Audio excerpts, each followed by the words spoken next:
సాయంత్రం చర్చలకి గీదాన్ని దేవాలే అసలు విషయం పక్కదారి పెట్టి అసలు ఇవాళ జరగటమే రైతు భరోసాను పక్కదారి పట్టించడానికి.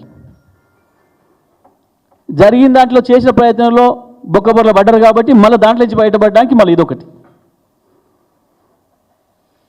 ఒకటి మీద ఒకటి తప్పులే తప్ప నిజంగానే నేను మీ అందరికీ విజ్ఞప్తి చేస్తున్నా. 200 పేజీల డాక్యుమెంట్లు వేసింది ఏసీబీ హైకోర్టులో. కేటీఆర్ గారు వేసిన స్క్వాష్ పిటిషన్కి వ్యతిరేకంగా మేము ఎస్టాబ్లిష్మెంట్ చేస్తున్నాము అని చెప్పి వేసింది. ఆ 200 పేజీల్లో ఎక్కడైనా ఈ విషయం ఉందా? గ్రీన్ కోది బహిరంగమైన విషయం. ఆల్రెడీ మీరు ఓ ఇద్దరు ముగ్గురు చెత్తగాళ్ళకి ఇచ్చేసేసి మాట్లాడిచ్చారు. 3-4 రోజుల నుంచి వెళ్ళి టీవీలలో చాలా టీవీలలో డిబేట్లు వచ్చినాయి దాని మీద.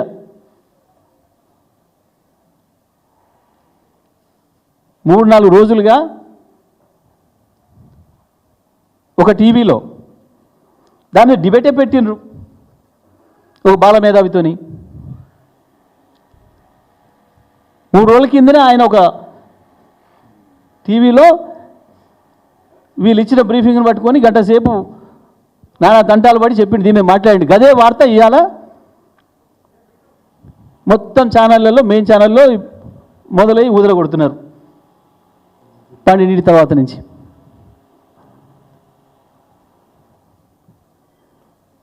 ఆయన కూడా పెద్దోడైతేనే ఆయన పేరు కూడా చెప్తాను కానీ చిన్నోళ్ళు ఇంత మనిషి పొద్దు తిరుగుడు పువ్వ.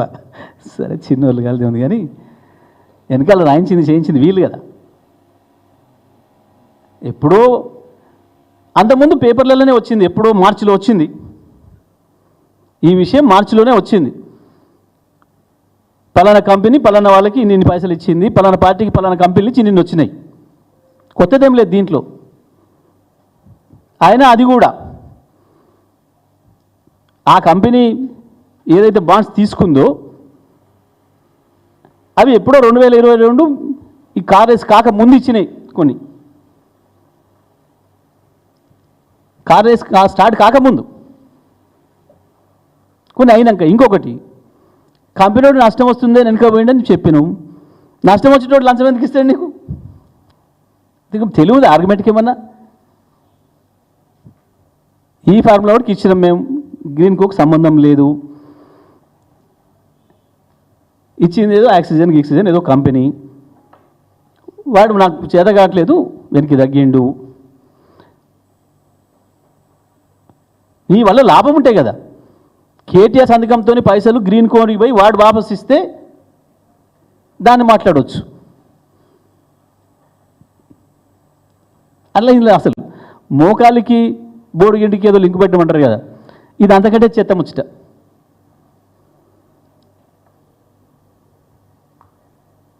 విషయాన్ని పక్కదారి పట్టించడానికి చివరికి అటు చేసి ఇటు చేసి ఏదైతే రైతుల్ని మోసం చేసి ముఖం చాటేసుకొని పోతున్నాడో, గంటసేపు ఉపన్యాసాలు దుబ్బే ముఖ్యమంత్రి 2 ముక్కలలో చెప్పి ముఖం చాటేసుకొని పోయిండో, దాని మీద చర్చ జరుగుతుంది. దాని మీద రైతాంగం తిరుగుబాటు చేస్తూ ఉన్నారు. సిద్ధమై ఒకవైపు గ్రామాలలో నిరసన తెలియజేస్తున్నారు. ఎక్కడ నలుగురు కలిసినా రైతు అదే చర్చ చేసుకుంటున్నారు. అది పొలాల కాడనైనా, ఊళ్ళనైనా, రసబండల కాడనైనా, ఇంకో కాడనైనా ఆ చర్చ నుంచి పక్కదారి పట్టించడానికే ఈ చిల్లర ప్రయత్నం. తెలంగాణ రైతు సోదరులకి, తెలంగాణ ప్రజలందరూ విజ్ఞప్తి చేస్తున్నా, దీని కొరకు తప్ప ఇంకొకటి కాదు.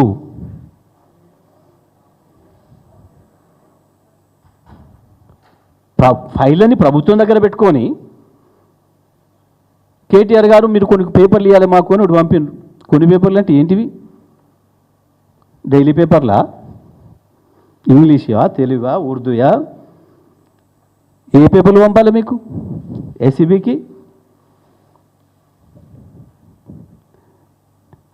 ఈ పనికిమాలిన పనులు బంద్ చేయాలి పోలీస్ డిపార్ట్మెంట్ కూడా.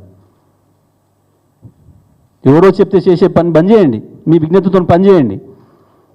చట్టం మీకు ఏమైతే అధికారాలు ఇచ్చిందో అధికారాల పరిధిలో పనిచేయండి.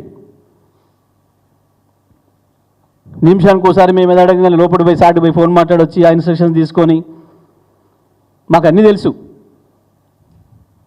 ఎవరి ఇన్స్ట్రక్షన్స్ మేరకు పనిచేస్తున్నారో ఏం జరుగుతుందో మాకు అన్నీ తెలుసు. చట్ట వ్యతిరేకంగా పనిచేస్తే ఏం జరుగుద్ది అనేది తప్పకుండా చూస్తారు. దయచేసి నేను రైతులతో సహా ప్రజానీకం అంతటి కూడా విజ్ఞప్తి చేస్తున్నా, ఈ పనికిమాలిన చెత్త కేసులో ప్రభుత్వమే ఇరుక్కున్నది. రేవంత్ రెడ్డి ఏదైతే బురదల వాడి మొత్తం పూసుకున్నాడో దాని ఇతరుల మీదకి విసిరేసే పనిలో ఉన్నాడు, అంతకుమించి ఏం లేదు. ఇవాళ నేను మా మిత్రులందరూ కూడా విజ్ఞప్తి చేస్తున్నా, ఈ పనికిమాలిన లీకేజీతో వచ్చిన చర్చ అనేది దీంట్లో ఏమీ లేదు, అది ఉత్తమ ముచ్చట. బాండ్స్, ఎలక్ట్రల్ బాండ్స్ అనేవి తప్పకుండా చట్టం ప్రకారమే తీసుకున్నాయి. ఆ కంపెనీ అన్ని పార్టీలకు ఇచ్చింది. కాంగ్రెస్ కూడా 25 కోట్లు ఇచ్చినట్టు మాకు కూడా సమాచారం ఉంది. బీజేపీకి 30-40 బీజేపీకి ఇచ్చింది, 25 కాంగ్రెస్కి ఇచ్చింది, మాకు కొన్ని ఇచ్చింది, తెలుగుదేశంకి ఇచ్చింది, వైఎస్ఆర్కి ఇచ్చింది, ఇంకా వేరే పార్టీలకు కూడా ఇచ్చింది. ఇది ఒకటే కాదు, ఇట్లా చాలా కంపెనీలు చాలా పార్టీలకు ఇచ్చినాయి.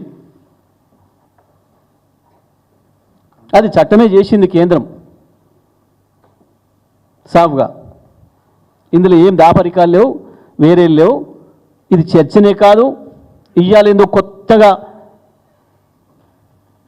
ఏజెంట్ 007 రేవంత్ రెడ్డి కనిపెట్టింది ఏం కాదు.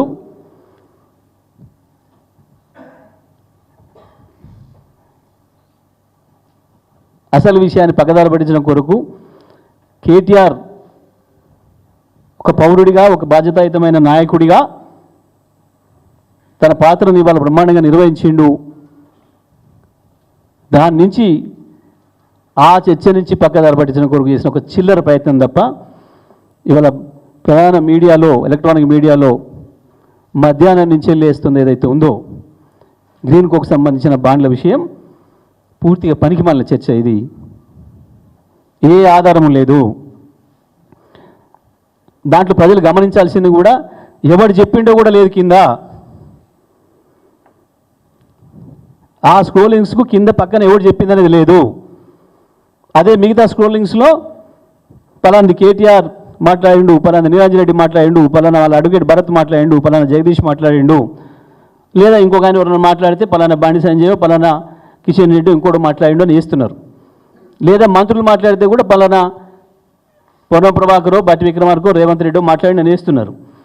కానీ ఇవాళ మధ్యాహ్నం నుంచి వచ్చిన చెత్త వార్త ఏదైతుందో ఎవరు చెప్పింది అనేది లేదు.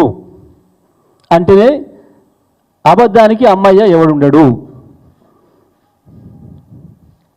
అబద్ధానికి అమ్మయ్య ఎవడుండడు, ఆ వార్త గంతే. కేర్ ఆఫ్ అడ్రస్ లేదు. ఎవడు రాను అంటే పలానా కొడుకునని చెప్పాలి. ఆ వార్తకు అమ్మోడు అయ్యేవాడో లేదు. దాని అర్థం అబద్ధము అని.